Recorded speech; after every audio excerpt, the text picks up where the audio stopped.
seul plaisir est pour nous de vous informer, mesdames, messieurs, voici l'essentiel des titres. Les réactions se succèdent après l'annonce des sanctions européennes contre les autorités congolaises. Après la CIRGL et l'Union africaine, c'est au tour de délégués politiques congolais de s'exprimer. Cas de Thierry Mosenepo, un des communicateurs de la majorité présidentielle qui qualifie ces sanctions d'illicites et de non fondées. Et puis l'ASBEL Louis Jeunesse a lancé ce mardi un atelier de réflexion sur l'élaboration de son plan d'action. Objectif, renforcer les capacités organisationnelles et faire la promotion de l'autonomisation des jeunes à l'horizon 2030. Enfin, implication des femmes dans le processus électoral, tel est les buts poursuivis par la Fondation Hirondelle en collaboration avec l'ambassade britannique dans l'organisation d'une conférence sur la sensibilisation des femmes à l'élection. Après l'Union africaine et la CIRGL qui ont jugé ces sanctions d'injustes, c'est le tour des Congolais de les qualifier d'illicites et de non fondées.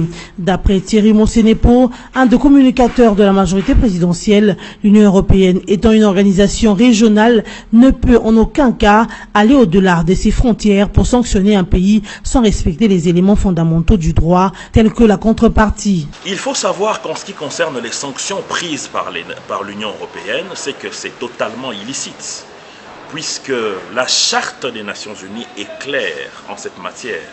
La question de sanctions n'est dévolue de manière exclusive qu'au Conseil de sécurité. L'Union européenne est une organisation régionale qui n'a de droits et de devoirs qu'envers et devant ceux qui font partie de cette organisation régionale. Ils ne peuvent pas aller au-delà en commençant notamment à porter des sanctions sur des individus d'autres pays sans pour autant respecter les éléments élémentaires, fondamentaux du droit, tels que la contrepartie, tels que la défense même de la personne qui est accusée. Ça, c'est d'abord sur le plan de la forme. Mais allons dans le fond. Qu'est-ce qui est reproché réellement à ceux qui sont sanctionnés? Je prendrai à la volée le vice-premier ministre et ministre en charge de l'Intérieur, son Excellence Ramazani Chadari, qui d'ailleurs a usé de sa position pour ramener la paix, notamment en faisant installer un successeur au trône de la succession Kamwina Sampou. Donc ça signifie qu'il a rapporté la paix, mais on le condamne. Le général Mundos, il est condamné parce qu'on est parti prendre les témoignages des ADF Nalou, c'est-à-dire que quelqu'un qui combat des terroristes, mais on va prendre le témoignage des terroristes. Pour son Excellence Lambert Mende, parce qu'il est la voix de la répression. Cela n'a aucun sens sur le plan juridique. Mais au-delà de cela même, lorsque l'on dit que c'est pour le signal de certains médias fermés tels que RFI, mais il y a une loi que le ministre a appliquée. En réalité, c'est la loi qui a frappé. Thierry Mosenepo a par ailleurs ajouté que ces sanctions ont pour but de fragiliser le président de la République qui est un nationaliste et un défenseur de son pays, la RDC. Il invite à cet effet les Congolais à être sereins et à se faire enrôler massivement en vue des élections démocratiques.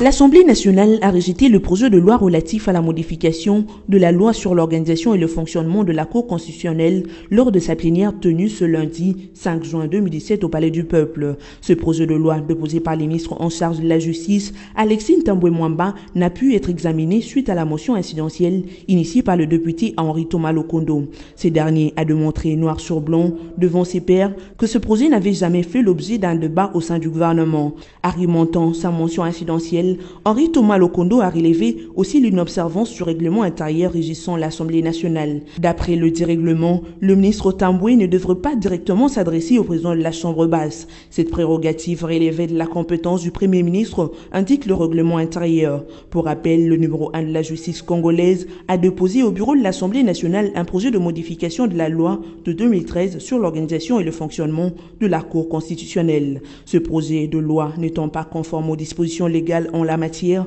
le président de l'Assemblée nationale, Obé Minakou, s'est vu dans l'obligation de le rejeter pour vice de procédure. Le représentant spécial adjoint de la MONUSCO et coordonnateur humanitaire Mamadou Diallo a indiqué dans un entretien accordé le lundi dernier à la radio onusienne qu'on ne peut pas envisager les élections sans les électeurs du Kasaï. Le numéro 1 du PNUD a fait savoir que la MONUSCO apportera son plus grand soutien à la CENI dans le cadre de cet exercice. Déjà, beaucoup de personnes ne pariaient pas qu'en ce moment, la CENI aurait enrôlé près de 25 millions d'électeurs sur les 40 à 41 millions attendus. À ce jour, la CENI a atteint 63% d'enrôlés, ce qui démontre sa détermination dans l'accomplissement de sa mission. Pour ce qui concerne l'enrôlement dans l'espace kassaïen, les opérations ont débuté dans les aires opérationnelles 2 et 3, dans lesquelles sont inclus les 5 provinces issues du démembrement du Grand Kasaï. Dans ces 5 provinces, l'on constate le début d'enrôlement seulement dans 3 provinces d'entre elles, notamment la Lomami, la Sankuru et le Kasaï oriental. Il ne reste plus que le Kasaï et le Kasaï central qui sont en proie à l'activité de milices. Pour Mamadou Diallo, il ne faut pas donner l'impression que les élections se feront sans ces 2 provinces. Il faut plutôt passer un message contraire à cette impression en lançant le processus d'enrôlement à Kananga puis à Chikapa avant d'envisager les élections. C'est dans le cadre de la sensibilisation des femmes au processus électoral que la Fondation Hirondelle, en collaboration avec l'ambassade britannique, a organisé récemment à l'Institut français une conférence débat sur les thèmes « En tant que femme, comment puis-je m'impliquer dans le processus électoral ?» Ce débat avait pour objectif de mettre face à face les jeunes femmes et les acteurs clés du processus électoral. Pour le représentant de la Fondation Hirondelle, Patrick Busquet, la femme congolaise est appelée à réveiller le Congo d'aujourd'hui et le Congo à venir en s'impliquant dans le processus d'élection, ce qui permettrait à cette dernière de s'exprimer en toute liberté sans crainte de regard masculin afin d'être indépendante dans son choix. Angèle Mukombo, l'une des femmes leaders, encourage ses pairs à relever les défis et à ne pas se sous-estimer. Et à elle d'ajouter que plus il y a des femmes dans la politique, plus les choses vont changer en République démocratique du Congo. Beaucoup de femmes en politique changent la politique. Plus nous serons nombreuses en politique, plus nous changerons la face et l'avenir de ce pays. Donc il faut vraiment s'impliquer. L'intelligence, le courage et la force se résument en un seul mot, femme. Telle est la déclaration du député Patrick Mouyaya, l'un des participants à cette conférence. L'engagement, elle est déterminante. J'ai été plusieurs fois interpellé comme législateur. Je crois qu'il y a une nécessité pour nous de nous assurer aujourd'hui plus qu'hier que tous les textes que nous avons adoptés en ce qui concerne la mise en œuvre de la loi sur la parité, les codes de la famille, soient effectivement connus et communiqués pour que progressivement la femme congolaise comprenne que les législateurs congolais prévoient qu'elle joue pleinement sa place à côté de l'homme, puisque le développement n'est pas une tâche qui est masculine, le développement c'est une tâche qui concerne tout le monde. Et je crois ici que des mots comme intelligence, sagesse, richesse, ce sont des mots qui, s'ils devaient avoir de sexe, seraient des femmes. Je crois qu'il est important que les femmes qui détiennent toutes ces qualités en elles puissent effectivement s'impliquer, nous aurons fait avancer le pays. Un échange de questions-réponses a eu lieu pour satisfaire aux préoccupations des jeunes filles et femmes ayant pris part à cette rencontre. C'est avec l'esprit de conscientisation que les jeunes femmes sont sorties de cette conférence, retenant l'importance de leur implication au processus électoral en cours.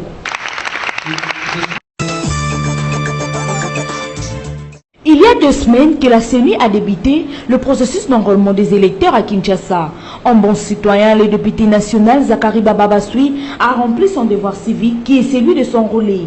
Il l'a fait en sa qualité d'autorité morale du parti politique Agir. Zakari Bababasui a à cette occasion appelé la population congolaise à obtenir la carte d'électeur pour être éligible aux prochaines échéances électorales, car cette carte est un pouvoir, a-t-il rajouté. L'autorité morale de Agir a ainsi exhorté les Quinois à s'enrôler massivement afin d'obtenir plus de députés quinois dans l'hémicycle de l'Assemblée nationale, car le nombre de députés dépendra du nombre de personnes enrôlées. Mwana nyonso tu ya Kinshasa, oyo botami na Kinshasa, okoli na Kinshasa, mutu nyonso oyo Kinshasa yambi commission na mbongo esali yo makambo nyonso bien. Zwa carte d'électeur na yo pour ekende et permettre yo au voter to ozala candidat. Carte oyo za pouvoir munene oyo mboka epesi biso ya kolongo la batu na pouvoir pe ya kotia batu asika. Par ailleurs, Zakari Bababasui a invité la CENI à accélérer le processus d'enrôlement et à bien équiper les différents centres que comprend la ville de Kinshasa pour que la population tout entière s'enrôle comme il est faut.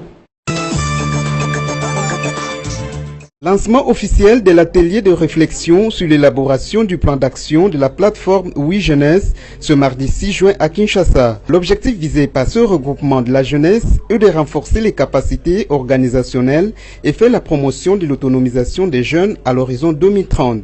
Invité principalement pour lancer cet atelier de 2 jours, la ministre du Genre, Enfants et Familles Chantal Safou a rassuré Oui Jeunesse de l'accompagnement du gouvernement et de son ministère à la concrétisation de l'autonomisation de la jeunesse.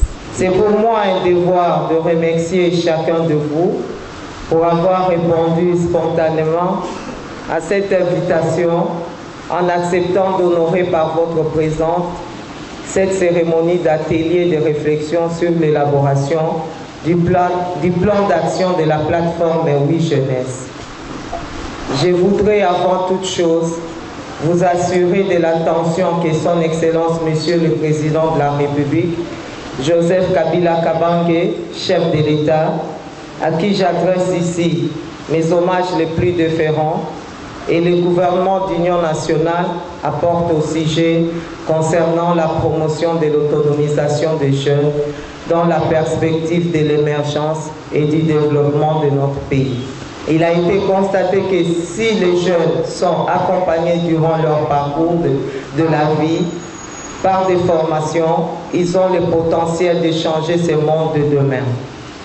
C'est-à-dire, investir dans la formation de la jeunesse, c'est leur assurer un avenir plus équitable et plus prospère. Chers jeunes, ces renforcements des capacités feront de vous non seulement des citoyens de cette nation, mais aussi des agents de changement dans les différentes organisations. C'est ainsi que mon ministère soutient cette initiative combien louable d'accompagner votre structure pour qu'ensemble, nous puissions atteindre des objectifs prioritaires, ceux d'améliorer les conditions de vie et de lutter contre la pauvreté. Le professeur Yvon Ramazani, doyen du collège des fondateurs de Oui Jeunesse, a fait savoir, à travers son envoyé spécial et jeune quota, que cette jeunesse mérite un encadrement digne pour son autonomisation, car elle s'inscrit sur la droite ligne de l'autoprise en charge de Laurent Désiré Kabila. Oui Jeunesse m'a beaucoup plus impressionné et convaincu pour mon engagement personnel par la ferveur de ses membres qui se disent plus que déterminés à s'assumer pleinement comme avenir du Congo, tout en soulignant que cet avenir, c'est déjà maintenant. S'inscrivant en droite ligne de l'enseignement à l'autoprise en charge que M. Laurent Désiré Kabila a inculqué à ses compatriotes, Oui Jeunesse m'a également convaincu par la conscience de ses membres selon laquelle le Congo de demain dépend aujourd'hui de ce que les Congolais eux-mêmes en font. Une conscience qui les pousse à l'imagination et la créativité pour s'inscrire utilement dans la dynamique du développement de leur pays.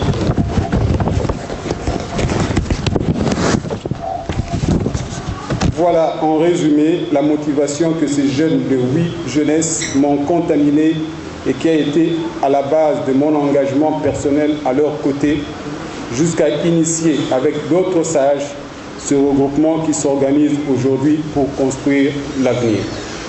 Mesdames et messieurs, distingués invités, sans trop abuser de votre précieux temps, je voudrais profiter de cette opportunité pour soumettre ces jeunes à votre appréciation afin que chacun d'entre vous apporte à son niveau et dans la limite de ses moyens son concours à leur encadrement. Ici est de signaler que pendant ces 2 jours, les participants à cet atelier seront encadrés non seulement sur la planification, l'élaboration, l'évaluation et le suivi des projets, mais aussi sur le leadership et le management. C'est dans les soucis de préserver la survie de la planète et d'assurer une vie meilleure à la population que le Programme des Nations Unies pour l'environnement a établi une liste de points noirs sur lesquels plusieurs efforts doivent être entrepris. Parmi ce point noir figure la lutte contre la désertification, la préservation de la qualité de réserves d'eau, mais aussi la lutte contre la déforestation. Pourtant, dans une déclaration faite le lundi 5 juin dernier, à l'occasion de la célébration de la Journée mondiale de l'environnement, le PNUD constate que la RDC perd environ 1 million d'hectares de ses forêts tous les 2 ans. Ce constat déplorable pousse le programme des Nations Unies pour le développement à sensibiliser la RDC qui regorge aujourd'hui 154 millions d'hectares de forêt qu'il faut stabiliser. En outre, l'ONU a quant à elle appelé le gouvernement de Kinshasa à entendre la voix des autochtones dans l'élaboration des initiatives pour la protection de l'environnement. L'Organisation des Nations Unies demande également à la société civile congolaise de jouer un rôle clé dans la lutte contre le changement climatique et la déforestation, ce en réitérant leur engagement et leur soutien à l'accord de Paris sur le climat dont la RDC est signataire. Une trentaine de civils pris en otage par des rebelles ougandais des ADF ont été relâchés volontairement par ces derniers, ce dans l'espace de 3 semaines dans certains villages et localités du territoire de Beni. Les otages relâchés étaient tous portés d'un message des ADF annonçant l'heure de la paix au FARDC, en mettant aussi l'accent sur l'arrêt des opérations militaires dans la brousse dans le territoire de Beni. Pour Omar Kavota, coordonnateur du Centre d'études pour la promotion de la paix, la démocratie et les droits de l'homme, CEPADO, il s'agit d'une stratégie des ADF qui communique désormais via les otages relâchés. Par ailleurs, le colonel Makazukai, porte-parole des opérations Sokola 1 dans le Nord Kivu, parle du résultat de la pression des FARDC exercée sur les rebelles. Le colonel Makazukai renchérit en déclarant que c'est une première car ces groupes armés ne relâchent pas les otages sans rançon. C'est donc une stratégie mise en place pour entrer en contact avec les autorités.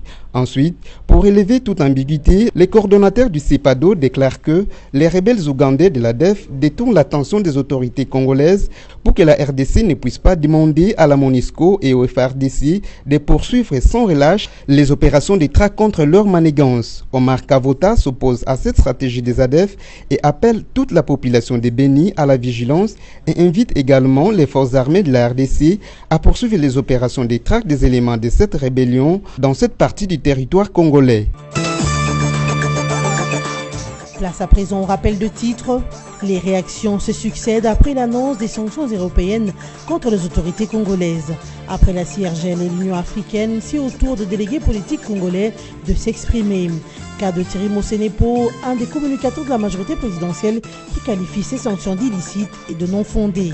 Et puis l'ASBEL Oui Jeunesse a lancé ce mardi un atelier de réflexion sur l'élaboration de son plan d'action. Objectif, renforcer les capacités organisationnelles et faire la promotion de l'autonomisation des jeunes à l'horizon 2030. Enfin, implication des femmes dans le processus électoral, tel est le but poursuivi par la Fondation Hirondelle en collaboration avec l'ambassade britannique dans l'organisation d'une conférence sur la sensibilisation des femmes à l'élection. Cette édition est terminée. Merci de votre fidélité à notre chaîne.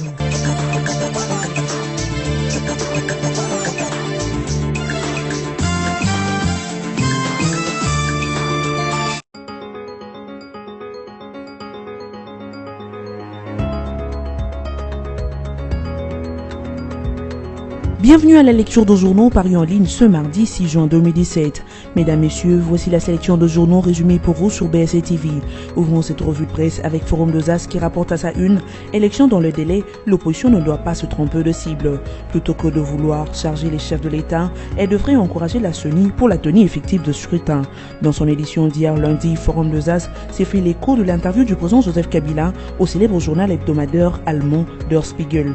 Comme il fallait s'y attendre, le propos du tenus au cours de cet entretien ont été commentés en sens divers dans les états-majors de partis politiques à Kinshasa.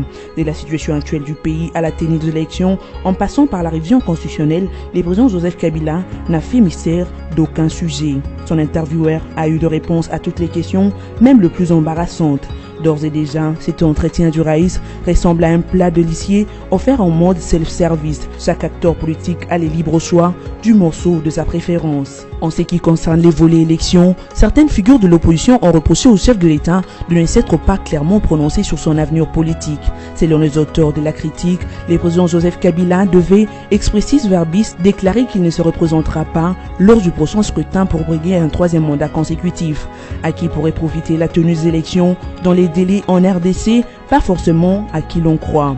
Sans doute qu'après le rendez-vous manqué de décembre 2016, la classe politique a intérêt à créer les conditions favorables à la tenue des élections crédibles et donc les scrutins bien organisés qui auraient comme conséquence l'acceptation de résultats par tous. Pour y parvenir, l'implication de tous les acteurs au processus électoral s'avère indispensable. Poursuivons cette revue de presse avec la prospérité online qui titre à sa une « Renvoi du projet de loi sur la Cour constitutionnelle, Assemblée nationale, Juvénile Munobo s'en réjouit et salue la sagesse du président Obeng Minakou ». Le renvoi de cette loi s'impose, a lancé Juvénal Munobo Moubi du haut de la tribune de la représentation nationale. C'est sous cette atmosphère que s'est déroulé le débat général du 5 juin 2017 à l'Assemblée nationale sur l'examen et l'adoption du projet de loi organique modifiant et complétant la loi organique numéro 13/026 du 15 octobre 2013 portant l'organisation et le fonctionnement de la Cour constitutionnelle. C'est sous cette atmosphère que s'est déroulé le débat général du lundi 5 juin 2017 à l'Assemblée nationale sur l'examen et l'adoption du projet de loi organique modifiant et complétant la loi organique numéro 13/026 du 15 octobre 2013 portant organisation et fonctionnement de la Cour constitutionnelle. En des termes clairs, cette loi veut autoriser à la Cour de siéger au nombre de 5 et non seulement à 9 comme prévu initialement. Jusqu'ici, la dernière option levée par les parlementaires dans l'exercice démocratique a débouché sur le renvoi auprès du gouvernement par ricochet au Premier ministre Bruno Tshibala-Nzenze qui devra adresser une correspondance au bureau de l'Assemblée nationale pour le traitement du dit projet. Ce, en vue de respecter la procédure normale prescrite dans le règlement intérieur du Parlement en son article 113. Cette procédure dicte au chef du gouvernement d'écrire au Parlement en cas d'examen d'un projet de loi. Logique selon les députés nationaux que le patron de la justice congolaise Alexis Tambwe Mwamba n'a pas respecté. Toutes ces tentatives d'éloquence n'ont été qu'une goutte d'eau dans l'océan. Bouclons cette revue de presse avec radiocapi.net qui écrit à sa manchette « Procès des experts de l'ONU, la défense dit pressentir une enquête bâclée ». Le processus des deux experts de l'ONU tués dans les Kasaï a débuté le lundi 5 juin sur le fond de contestation. La défense récuse le tribunal militaire, la jugeant d'incompétente et dit pressentir une enquête bâclée. Pour l'avocat de prévenu maître Serge Misseka, la justice militaire incrimine un élève et un coupeur de noix de palme. Selon lui, l'un de ses clients, un élève finaliste du secondaire, a été appréhendé avec son cahier en main préparant son stage. C'est ça le crime de guerre, s'interroge-t-il avant de plaider pour un procès équitable et que justice soit faite pour les uns et les autres. Maître Serge Misseka renseigne que l'ouverture du procès était consacrée à l'identification de prévenus. Ils étaient 16 au total, mais 14 sont en fuite. D'après la séance, la défense devrait aussi présenter son mémoire, ses moyens de défense, mais le ministère public s'est déclaré indisponible pour discuter de cette question à l'ouverture du procès. Elle sera débattue lundi 12 juin prochain. Cette revue de presse est terminée. Merci de votre fidèle attention à la rédaction de BSC TV.